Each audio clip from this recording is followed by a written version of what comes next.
Welcome back guys to MindMilk D20, and today we're asking, what do you do if your dice are recalcitrant? Now of course, a die has no agency, it has no will, your dice are not plotting against you, but what if they are? Take this little lad for example, he looks alright, he rolls pretty consistently most of the time, except when it's really important. When it really matters, he loves to roll them low numbers, those critical fails. What about this guy who just seems to love the number 6? No matter what I roll, the 6 comes up a lot. This guy ain't no good.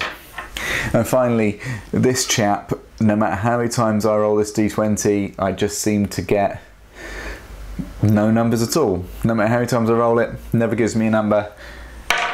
They're all bad little lads. We've got to do something to them. We've got to send them to jail. I want you to stay in there and think about what you've done. You've really let me down, guys.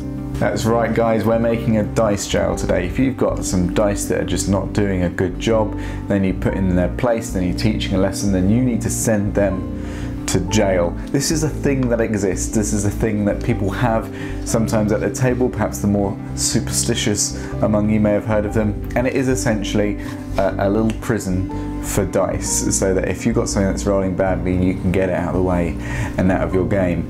And I thought I'd make one for one of the games I'm running, just because it's a bit more of a fun table, so I thought my players would enjoy it.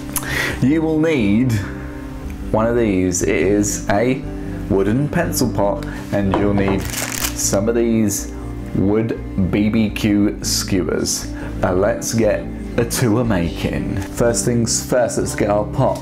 Let's upturn it. Let's get a hammer. Let's smash so that you have a hole all the way through this thing. What comes next? So we've got a tube. Next you need to cut a piece of scrap wood, a bit like this one, and then we're going to glue that in the back, in that kind of area, using a gun, a bang bang.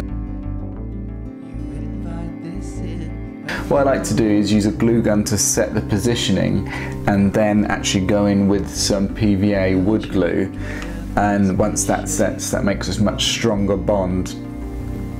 But this is just a way to kind of be able to work quickly. And don't worry too much about being messy with this, because you can always clean off the outside edges once you've got all those little gaps. All holes filled with pearly white sponge. That's the gluing done. Once the PVA has set and cured, you can trim off any excess bits of hot glue and just make it all look really nice and neat. If you're wondering how big to make this gap, well, make it just bigger than your dice so they can slot through easily. Most dice, 2 centimeters should be a good amount of clearance. Once this is set, and even actually while it's setting, we can turn it around and start making some bars for our jail. We're going to use barbecue skewers for our bars. All we need to do is kind of measure up by hand, and using an old pair of scissors, cut the barbecue skewers to length.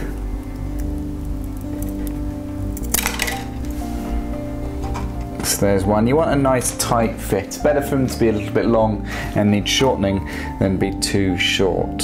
And once you've got one, you can use that as a template to cut some more real fast.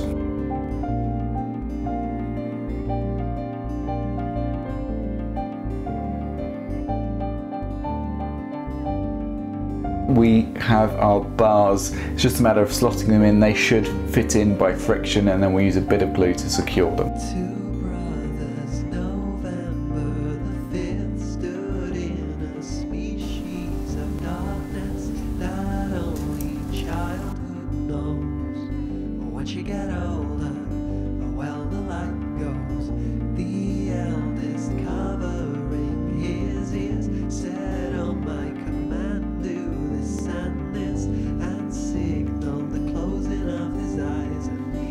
Out the fight when the fire